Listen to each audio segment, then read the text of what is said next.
Hi, good morning Pilipinas, Luzon, Visayas at Mindanao. At nandito tayo ka-coffee ngayon sa kahabaan ng Pasig River Esplanade. Yan, kung inyo makikita, napakaganda na nito ka-coffee. Actually, first time natin pumunta rito after ng rehabilitation na ginawa po dito. Actually, isa ito sa masasabi nating legacy ng administrasyon ni Pangulong Bongbong Marcos. Ang laki na po ng improvement ka-coffee. Grabe, nagulat ako, no? Kasi parang ka nasa ibang bansa.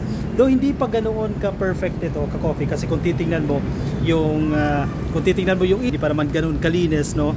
Kasi mahaba itong Pasig River na yan, pero makikita mo na sobrang laki na ng improvement. Halimbawa itong infrastructure projects, yan yung nakikita ninyo. Sige, I'll walk you through, no? Maglalakad-lakad tayo. Diba? Para ka nasa ibang bansa ka-coffee.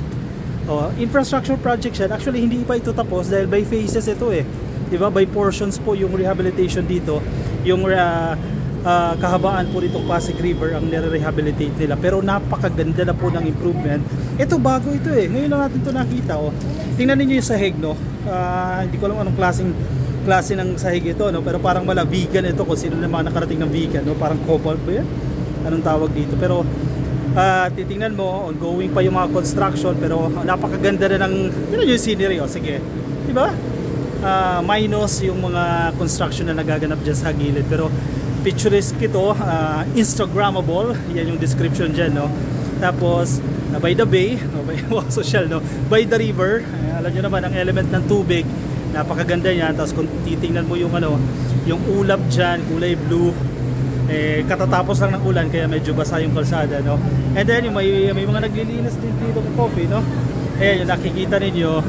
Ayan yung warriors ng DENR. Sila po yung nangongolekta ng mga water lily at ng ilang mga basura, no? Supposedly kasi may event kanina pero hindi po yan natuloy. Oy! Kilala nyo itong mga to? May naligaw. Ayan, si Tropang Ilonggo. Sir, bati ka sa mga followers mo dyan, oh. Ayan, magandang hapon po sa mga followers ko, People's TV. Po, sa mga viewers po ni Ka-Coffee, magandang shoutout. Maraming salamat, napakaganda po rito. Wow. Eto, pag napuntahan nyo to, tayo against the light eh. Si Tropang Ilonggo, oh. Yeah. Yes, pag napuntahan nyo po ito, lalo na ang phase 3. Grabe, kasi abot na po ito ng Port Santiago. Okay. Yan. Thank you. Sige, magdi-date muna sila. Ingat kayo, sir. People's TV at Papa. Sige, diretso ko doon pre mamaya. Dito sa right side, ay, ongoing to kuya. Bukas na yan, kuya. Yung mga painting dito ka coffee. May mga shop dito. Anong pangalan nito, kuya? Bakis na lang. Bakis na lang. Anong bakis? Wall of art. Okay lang i-vlog ko kayo. Maraming sa school ka, sir.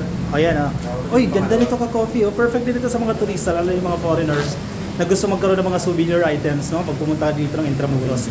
Sige sir, anong mabibili dito sa shop ninyo? Meron tayong mga original artwork paintings made mga artists namin. Tapos hand-painted jacket, accessories, dito. Ito mga sculptures meron din po. Okay. Siyempre, local artist ito ka-coffee. Supportahan na rin natin ito. Sir, thank you. Ano pangalan, sir? Victor po. Victor, ka-coffee po. Yan, thank you. Ayan, may mga original artworks ng ka-coffee. Hand-painted po yan. And then, may mga souvenir items. May barrel, wooden products. Ay, gawa sa coconut, oh. Napakaganda. Hello po. Yan si ate. Dito lang yan ka-coffee, sa ka-coffee po, ka-coffee.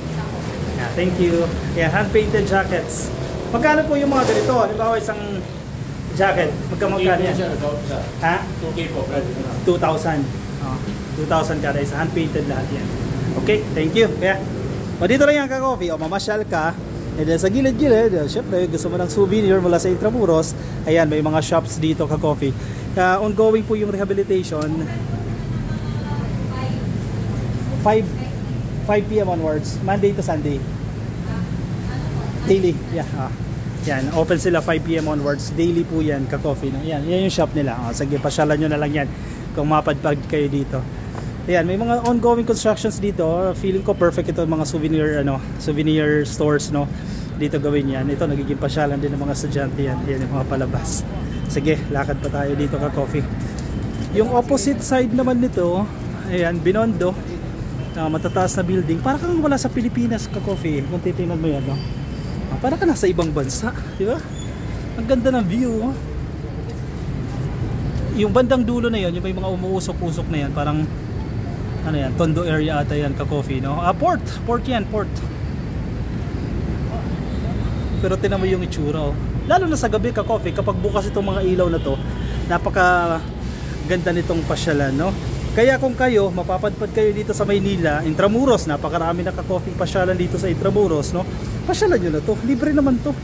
Wala naman itong entrance, wala itong bayad ka-coffee. Punta kayo ng Fort Santiago, mamasyal kayo sa loob ng Intramuros, maraming attractions kayo pwedeng puntahan dyan, and then diretso na kayo dito sa Pasig River Esplanade. Napakahaba nito ka-coffee. Sana nga magtuloy-tuloy pa ito, and definitely yan naman yung ginagawa ng administration ngayon ng PBBM, particular si First Lady Lisa Marcos, ay nagiging highlight niya talaga ito, nagiging focus na ito, napagandahin talaga itong Pasig River kasi napakalaki ng papel ng Pasig River sa kultura ng Pilipinas, di ba? Ng Metro Manila, naging sentro ito ng kalakalan, maraming trade ang naganap dito, and we have to preserve and buhayin ulit ito kasi namatay ito ka-coffee. For the longest time namatay yung, hindi naman namatay totally na namatay, no, pero napabayaan ito for the longest time. Dumi ng tubig kasi hindi natin sinisisi yung mga previous administrations, pero hindi talaga nito binigyan ng importance, no, ng kahalagahan. In fact, yung paggamit nga lang ng ferry, malaking bagay yung ferry kasi iwas traffic. Yan, di ba? Magko-commute ka by ferry, mababawasan mo yung traffic sa EDSA o kung saan man yan kasi yung ibang traffic mapupunta dito sa kahabaan ng Pasig River. Napakalaking bagay niyan. So sana hindi ito pinapabayaan, at good thing na nagiging focus ulit ito ng administration. Ayan, we are approaching the Jones Bridge. Oh, may mga kainan din dito. Hindi pa sila bukas, no? Kung magutom ka, may mga kainan dyan. Sarado nga lang sila pa kasi alas 3:30 pa lang ka-coffee ng hapon. So usually nag-open sila ng 5 o'clock. Ay, may bukas na rin pala. Yung ibang area bukas na. Ayan, perfect. Mag-date kayo dyan. Oh, naka-Valentine theme pa rin ito, oh. Ayan. Mamaya mag-coffee tayo dyan. Baka masarap mag-coffee dyan. Mga foreigners, dito nila mamasyal. Ito, maganda tong area na to, oh. Oh, parang station ito. May fountain dito. Parang anong station ba to? Parang may station ito, eh. Ayan, malapit sa Jones Bridge ito. Ayan, may fountain dyan. Kung may sasakyan ka, pwede ka magpa-drop off dyan and then mag-start ka na maglakad, no? Exercise! Pwede ka. Every morning, every day, kung kaya, mag-exercise. Yung amoy ng ilog, hindi na siya ganoon ka mabaho, no? Sorry for the term, kasi may mga ibang ilog na medyo masama talaga yung amoy, no?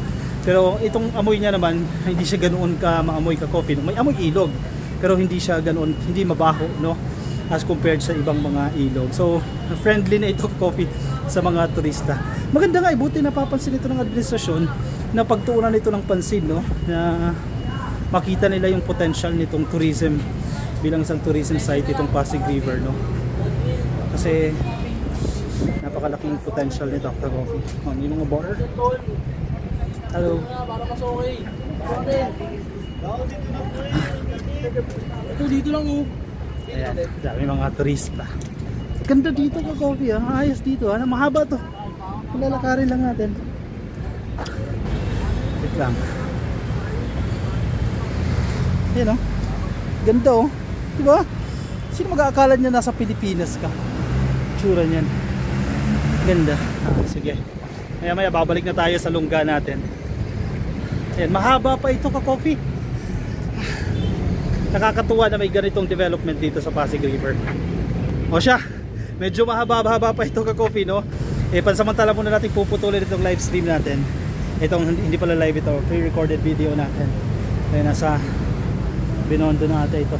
Binondo, bandang Pioneer Insurance. Escolta.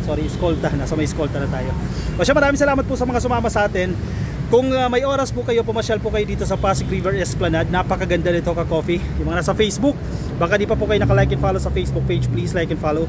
Mga nasa YouTube, click lang po ng subscribe and hit the notification icon para updated din po kayo sa ating mga bagong upload. Ako magpapaalam muna sa inyo ka-coffee. Maraming salamat sa mga sumama.